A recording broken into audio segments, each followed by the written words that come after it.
ঢাকা বিশ্ববিদ্যালয়ে অভিভুক্ত ৭ কলেজের শিক্ষার্থী ও ঢাবি শিক্ষার্থীদের মধ্যে সংঘর্ষ ও পাল্টাপাল্টি ধাওয়ার ঘটনায় রাতভর উত্তাল ছিল ঢাকা। রোববার রাত ১১টার দিকে নীলক্ষেত মোড় সংলগ্ন বিশ্ববিদ্যালয়ের মুক্তি ও গণতন্ত্র তোরণের সামনে এ ঘটনা শুরু হয়। রণক্ষেত্রে পরিণত হয় নীলক্ষেত ও নিউ মার্কেট এলাকা। একে একে ৭ কলেজ ও ঢাবির বিভিন্ন হল থেকে বের হতে শুরু করে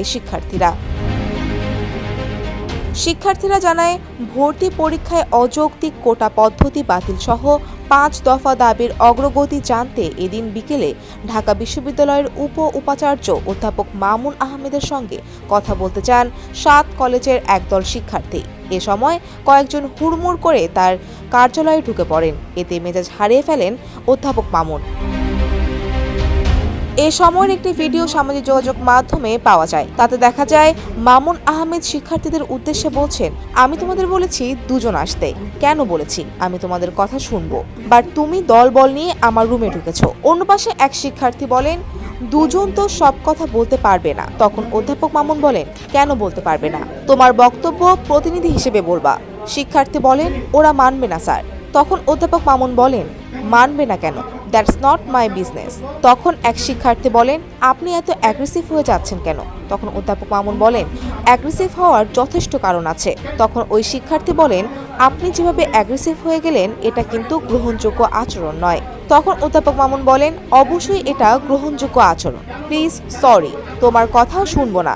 তোমার কথা বারবার শোনার জন্য এখানে বসে নেই। অধ্যাপক মামুনের এমন আচরণে ক্ষুব্ধ হন ৭ কলেজের শিক্ষার্থীরা। প্রতিবাদে তারা সন্ধ্যার দিকে ঢাকা কলেজের সামনে জড়ো হন। পরে অশোভন আচরণের অভিযোগ তুলে অধ্যাপক মামুনকে প্রকাশ্যে শিক্ষার্থীদের কাছে ক্ষমা চাওয়ার দাবিতে তারা সায়েন্স ল্যাব, টেকনিক্যাল মোড় ও তাঁতীবাজার সড়ক অবরোধ করেন। সাউন্ড গ্রেনেড ও টিয়ার গ্যাসের শেল নিক্ষেপে মধ্যরাতে কেঁপে ওঠে আশপাশ। সারা রাত উভয় পক্ষ মুখোমুখি অবস্থানে ছিল। থেমে থেমে চলছিল ইটপাটকেল নিক্ষেপ ও ধাওয়া পাল্টা ধাওয়া। এতে অন্তত ৬ জন আহত হয়েছে।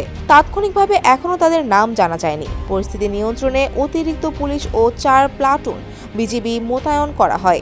উদ্ভূত পরিস্থিতিতে ঢাবিতে সোমবার সব ক্লাস পরীক্ষা স্থগিত করেছে প্রশাসন। ঘটনাস্থলে দেখা যায় লাঠিসোঁটা ও রড হাতে নিয়ে ৭ কলেজের শিক্ষার্থীরা ঢাকা কলেজের সামনে অবস্থান করেছেন। আর ঢাকা বিশ্ববিদ্যালয়ের শিক্ষার্থীরা নীলক্ষেত, চন্দ্রিমা সুপারমার্কেট এলাকায় জড়ো হয়ে আছেন। সড়কের কয়েকটি স্থানে টায়ারের আগুন ধরিয়ে দেওয়া হয়। মধ্যরাতে ইডেন কলেজের কয়েকশো ছাত্রী সড়কে অবস্থান নিয়ে স্লোগান দিতে থাকেন। শিক্ষার্থীরা জানান, তাদের ৫ দফা দাবি মেনে নিতে হবে এবং উপাচার্যকে তার আচরণের জন্য প্রকাশ্যে ক্ষমা চাইতে হবে।